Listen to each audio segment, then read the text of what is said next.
রবিবার চেন্নাইতে মুখ্যমন্ত্রী এম.কে. স্ট্যালিনের সভাপতিত্বে এক বহুদলীয় বৈঠকে তামিলনাড়ুতে নির্বাচন কমিশনের ভোটার তালিকা এসআইআর এর বিরুদ্ধে সুপ্রিম কোর্টে যাওয়ার সিদ্ধান্ত নেওয়া হয়েছে।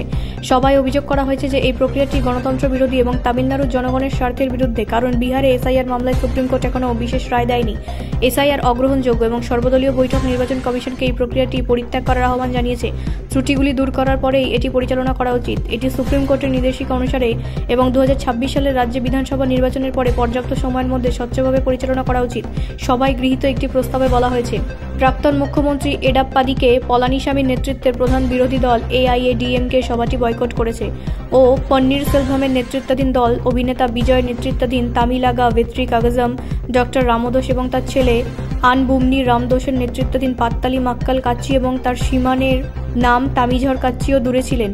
প্রস্তাবে অভিযোগ করা হয়েছে যে তামিলনাড়ুর রাজনৈতিক দলগুলি আপত্তি সত্ত্বেও নির্বাচন কমিশন কেন্দ্রে বিজেপি নেতৃত্বাধীন সরকারের পুতুল অগণতান্ত্রিক পদ্ধতিতে কাজ করছে, তা অত্যন্ত নিন্দনীয়। বিহারে যা ঘটেছিল তা থেকেই আমাদের ভয়ের উদ্ভব। সেই রাজ্যে এসআইআর এমনভাবে পরিচালিত হয়েছিল যাতে সংখ্যালঘু এবং বিজেপি বিরোধীদের ভোট মুছে ফেলা হয়েছিল। নির্বাচন কমিশন সুপ্রিম কোর্টে বা জনসমক্ষে এই বিষয়ে কোনো বিবৃতি দিতে ব্যর্থ হয়েছে, সবাই অভিযোগ করা হয়েছে। ব্যুরো রিপোর্ট, রাষ্ট্রীয় প্রসার বাংলা।